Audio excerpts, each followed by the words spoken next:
club. It's fantastic. It's incredible. Watson, my dear fellow. Absolutely fantastic. Oh, what's happened? You look as if you'd seen a ghost. A ghost? Brandy, that's what I need, brandy. Brandy. Yeah. Oh, yeah. Who struck you? Well, you said it yourself.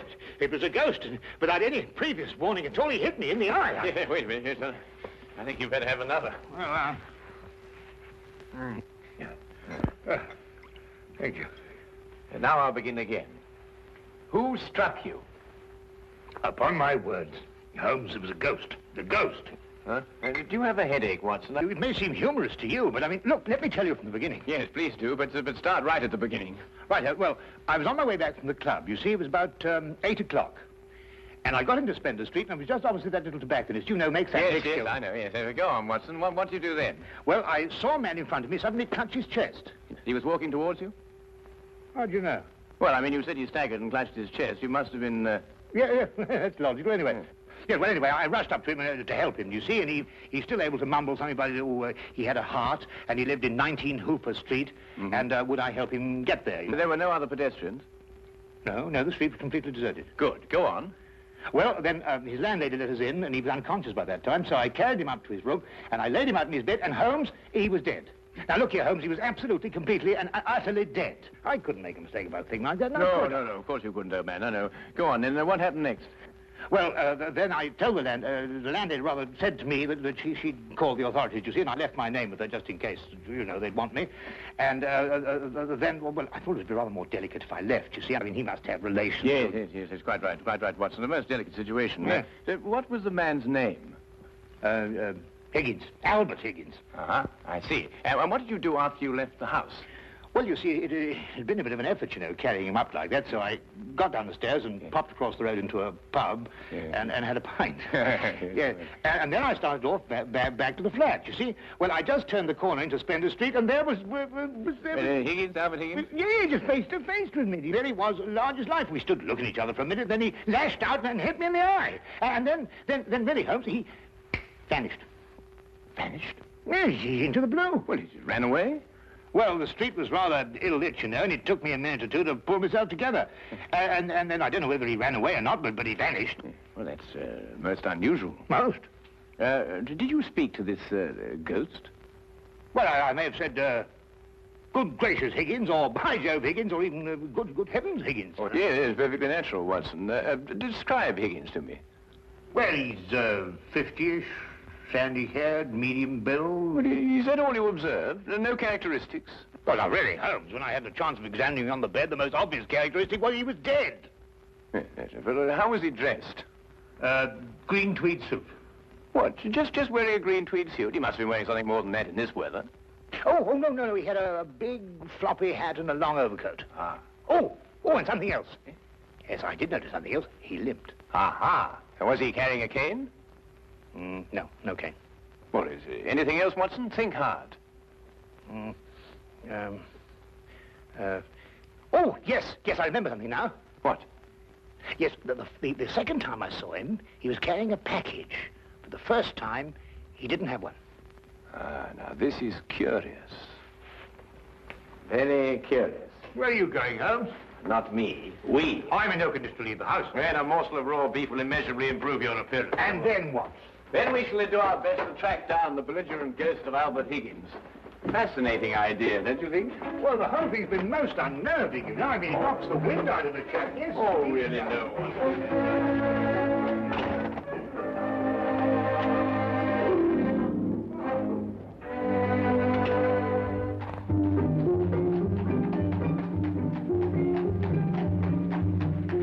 He was also a rather flamboyant character by the wide, rakish brim.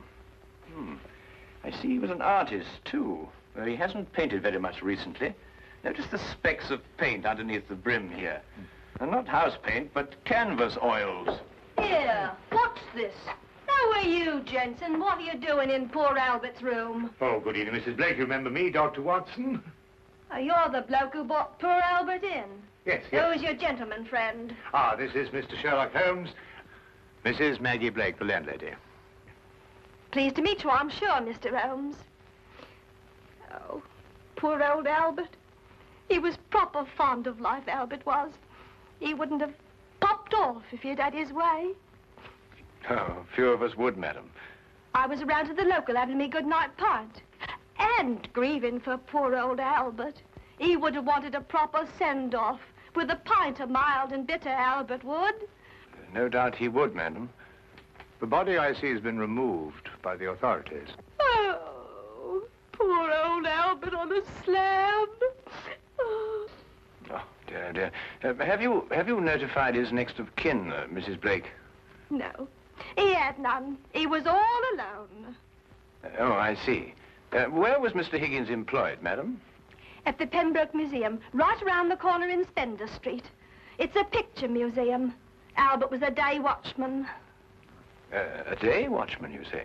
What were his working hours? 9 in the morning till 9 in the evening. Punctual as a clock, Albert was. Never late a minute. Poor Albert. He always came back from the museum, then, at a few minutes after 9 every evening. Aye, to make his supper. He was a proper good cook, Albert was. Excuse my saying so, madam, but aren't you mistaken? Surely it's a little after 8 when Mr. Higgins finished work? Because it was only a little after 8 when I picked him up this evening and brought him here. Oh, no, Doctor. It was just after 9. I marked the time because I was waiting for Albert to come back. He'd asked me to get him a cut of beef. He always came back just after 9. He'll never eat that beef now. Poor Albert won't. He'll hit you in the eye. Hmm? Oh, no. I just bumped into a door. Oh, you shouldn't get familiar with the door, if you know what I mean. Well, really, Matt. Yes, I think we've found out all we can for the time being, Watson. Thank you, madam. We shan't intrude on your grief any further. Poor old Albert. It really is most embarrassing about this eye, Holmes. Did you hear what she inferred? It's a terrible situation. And she's wrong about the time. It was only a little after 8. And it's only a few minutes' walk to Spender Street. Yes. Time is a curious dimension, Watson. Habit and a preconceived notion can so easily reverse the hands of a clock. And yet the clock is still in perfect working order. Where are we going? To view the mortal remains of poor old Albert Higgins.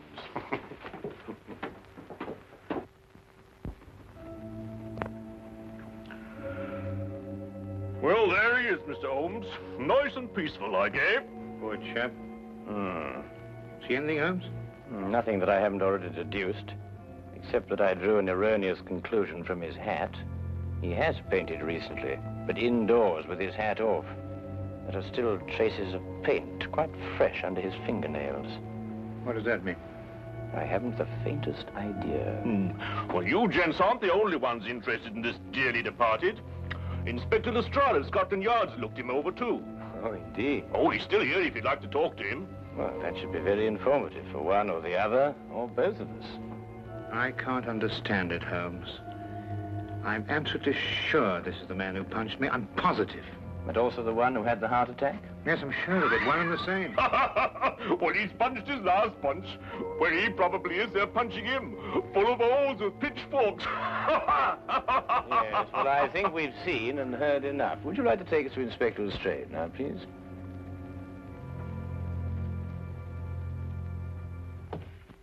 Ah, hello, Inspector. Oh, Mr. Holmes, I'm surprised to see you here.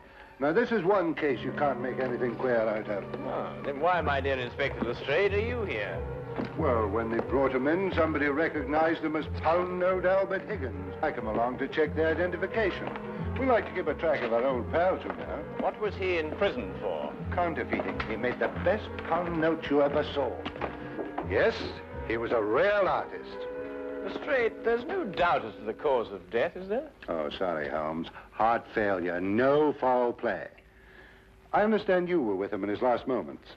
Yes, I was with him on the street when he had the attack, and I took him home. There's nothing you could do, I suppose. Nothing. He was dead before I had a chance to do anything. By the way, what time was he brought in? Oh, let me see now. It would be about, yes, here we are. 9:45. Higgins' landlady notified Constable Smithers at 9:30. Smithers had them remove the body in a matter of minutes. Inspector, are you sure it was 9:30 and not 8:30? No, 9:30. It's right here in Smithers' report. Why? Oh, no, it's nothing at all. You're quite sure, Lestrade, there's nothing more to this than a simple case of natural causes? Ah, no, there's no mystery at all. No mystery, Mr. Holmes. Hey, what happened to your eye, Dr. Watson? Oh, I bumped into a door. A door? Oh, well, that's a new one anyway. Was it a pretty door? No, really, Lestrade. That's all right, Watson. I won't tell a soul. Well, really, this is insufferable, Holmes. Nobody believes me. Well, why did you tell them the truth? What, that I was punched by a ghost? Yes, I see what you mean. We may have to take on this case anyway, if only to protect your honor and reputation. Well, it's intolerable, Holmes. Absolutely intolerable.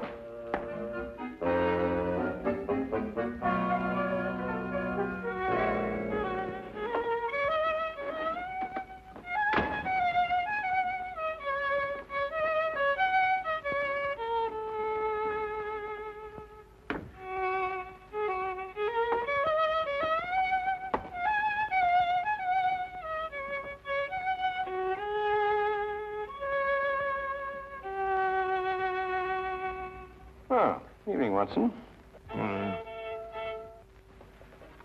Anything wrong? No, nothing. Of course not, everything. Oh, you're sure you're not brooding over last night's affair, are you?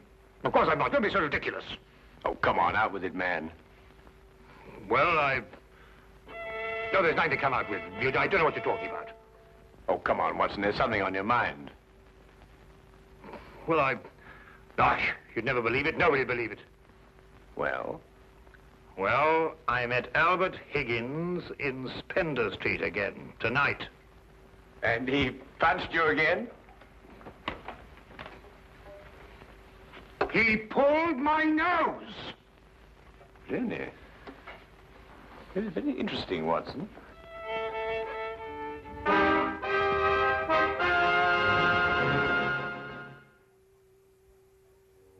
My dear Watson, calm yourself. Look here, Holmes. This whole Higgins affair's gone too far. First of all, last night and now tonight. Calm yourself, Watson, and relate. Everything hangs on this second encounter. Well, it occurred just as it had last night. I was on my way back from the club, and I'd reached Spender Street. It was a few minutes ago, as a matter of fact, just after 9 o'clock. I'd stayed rather later in the club than usual. There was a chap from Afghanistan. They was awfully interesting. Yes, Watson. Get on with his story. Well, I was rather preoccupied, as you know. This affair's cut me up, rather, and although I may not show it. Anyway, I was walking along. I suddenly looked up, and there was the pedestrian, a man a few feet from me. Walking towards you? Well, yes. Of course, I didn't recognize him straight away for, you-know-who. Anyway, I sidestepped him past, and he sidestepped to let me pass, and then we sort of zigzagged about a bit, you know what it is on the street, and ended up by bumping into each other. Now, that's when you recognized Albert Higgins? But it was Higgins. I couldn't be mistaken. Good heavens, man, I know him like my own brother. Dressed as he was last night? Exactly. And what did he do then? Well, as I told you, then he put out his hand, and he... Well, yes, we'll go into that.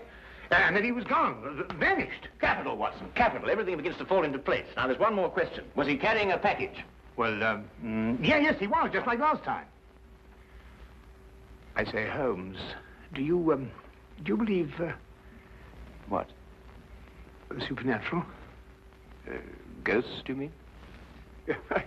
Sounds silly, I know, but, Higgins did die of a heart attack. There was no foul play.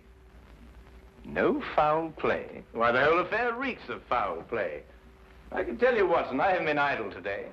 Do you know that the Pembroke Museum is showing a collection of paintings on loan from the Italian government, and that included amongst those paintings is Leonardo da Vinci's Moonlight Madonna? Well, I did read something about it in the paper. What's that got to do with Albert Higgins? Well, we must now pay a visit to the good inspector and inform him that if the ghost of Albert Higgins hadn't struck you in the eye... And pulled my nose. And pulled your nose, I would never have suspected the Moonlight Madonna would be stolen from the museum.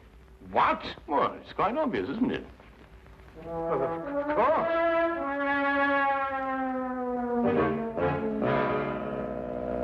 I see. Thank you. Well, we'll soon know, Mr. Holmes. But if the picture's still hanging in its place, and we've dragged the curator out of bed to check on it, well, false alarms like this don't exactly help the Yard's reputation, you know. And what about my reputation, Inspector? When I say a man died a little after 8, he died a little after 8 and not a little after 9. And when I say these ghosts punched me in the eye half an hour later, hang it, he punched me in the eye. Oh, we all have our off days, Dr. Watson. To err is human, as the poets say. And furthermore, if I tell you that I bumped into this chap's ghost again tonight, You didn't tell me about any second meeting. Oh, didn't I? Well, nothing. An hallucination, that's what you had, Dr. Watson. Yes, it's, psychological. That's the thing in crime today, psychology. I've been studying it, you know. You astonish me, Inspector. Oh, we're not as backwards as you think, Holmes. No, we like to keep abreast of the times. Though I don't mind admitting I don't think the psychology's got much of a future. Oh, come in. Ah, Hawkins, you saw the curator? Oh, yes, sir. I called him, Mr. Bentham, as you instructed, sir. He was quite excited when I told him this picture called the Moonlight Madonna had been stolen. And? And so we rushed around the corner to the museum. And? Well, sir, the picture was there, hanging in its proper place. Good night, sir.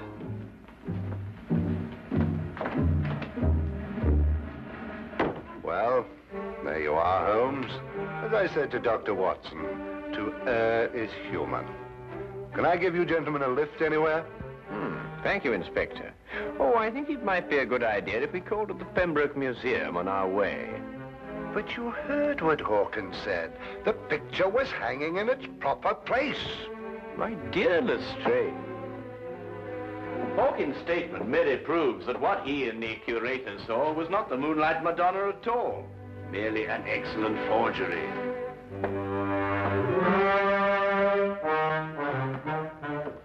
What's he talking about? Art, ghosts, my black eye, and psychology.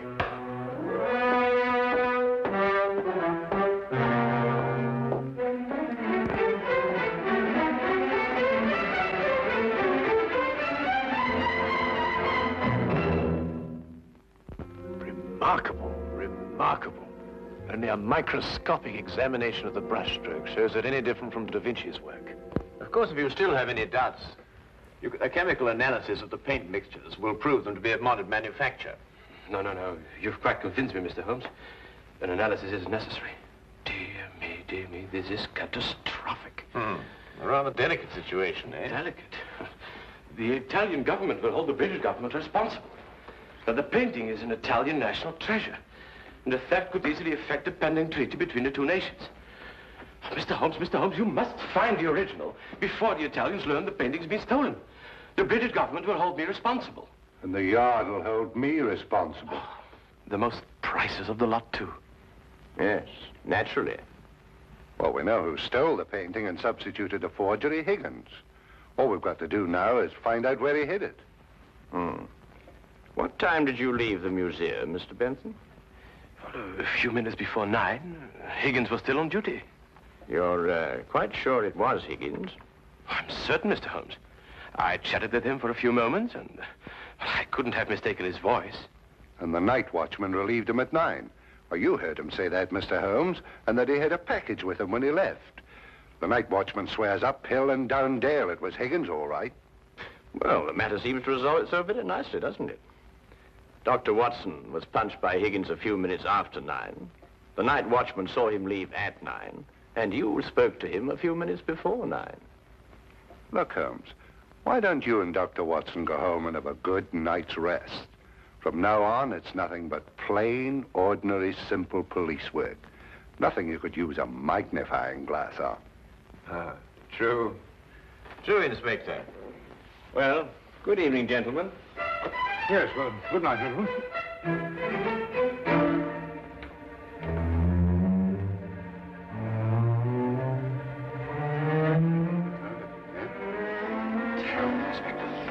Terrible, Inspector. Terrible. What do we do now? Interesting affair, eh, Watson? Look, I don't care what anybody says. It was after 8 when Higgins punched me. Well, has it occurred to you that if Higgins didn't punch you, who had the heart attack? Well, now, look here, Holmes, Oh, confound it, for all I know, it was Higgins who punched me and his ghost had the heart attack. Come on, Watson.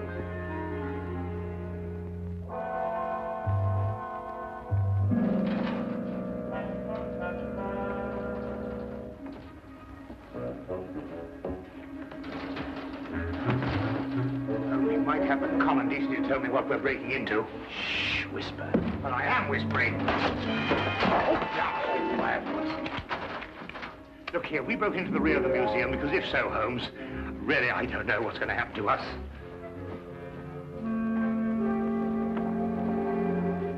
Here, hold this. What? Oh.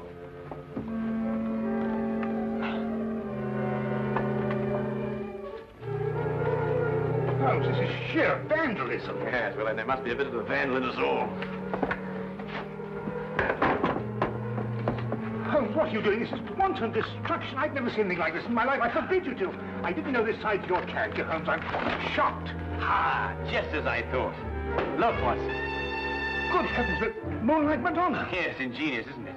And yet, what could be simpler than to attach it to the back of an old rubber painting?